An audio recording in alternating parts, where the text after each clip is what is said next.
कुछ इम्पोर्टेंट आँख से रिलेटेड मानव नेत्र ह्यूमन आई से रिलेटेड जो बहुत इम्पोर्टेंट है, इसको एक बार देख लीजिए।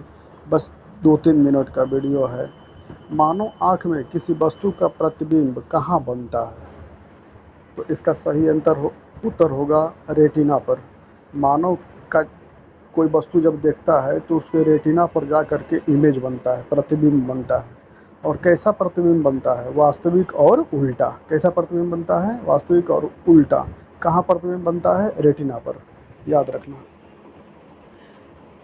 नेत्रदान आई डोनेशन के समय आँख के किस भाग को दान किया जाता है? जब आदमी मर जाता है तो नेत्र को दान कर दिया जाता है, तो आँख का पूरा नहीं दान किया जाता है, कॉर्निया को दान किया जाता है। कॉर्निया नेत्र के सबसे बाहरी जो पारदर्शी परत होती है जिससे प्रकाश आर पार हो जाता है, वो कॉर्निया कहलाती है। कॉर्निया को दान किया जाता है, याद रखना, इम्पॉर्टेंट है। निकट दृष्टि दोष को दूर करने के लिए किन लेंस का उपयोग किया जाता है? निकट दृष्टि अवतल, निकट अवतल, निकट अवतल। निकट दृष्टि दोष मतलब निकट की वस्तु दिखाई देती है, दूर की नहीं दिखाई देती है, अवतल। दूर दृष्टि के लिए उत्तल। दूर दृष्टि दोष मतलब दूर की वस्तु दिखाई देती है, उल्टा होता है, और निकट की नहीं दिखाई दे। दूर दृष्टि दोष के लिए उत्तल और निकट के लिए अवतल, याद रखना। मानव आँख में प्रवेश करने वाले प्रकाश की मात्रा को कौन नियंत्रित करता है? यदि ज़्यादा प्रकाश आ रहा है तो ज़्यादा प्रकाश आँख के अंदर नहीं जाएगा, उसको कंट्रोल कौन करता है?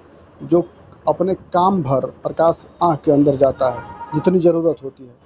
तो आइरिस, परितारिका आँख का जो रंगीन भाग होता है वो कभी सिकुड़ जाता है, कभी फैल जाता है, ठीक ना।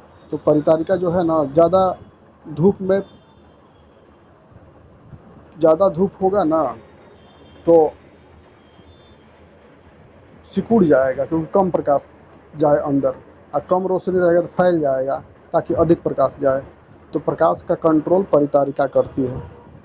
स्पष्ट दर्शन की न्यूनतम दूरी कितनी होती है? 25 सेंटीमीटर। स्पष्ट दर्शन मतलब कि देखने के लिए न्यूनतम दूरी 25 सेंटीमीटर से कम दूरी पर नहीं दिखाई देती है स्वस्थ आँख।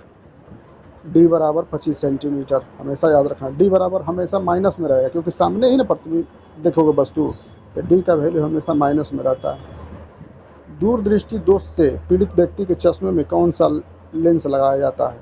उत्तल लेंस, बताया ना। मायोपिया कहते हैं निकट दृष्टि दोष को, अवतल लेंस, और दूरदृष्टि दोष को हाइपरमेट्रोपिया कहते हैं, उत्तल लेंस। बढ़ती उम्र के कारण सिलियरी मांसपेशियों के कमजोर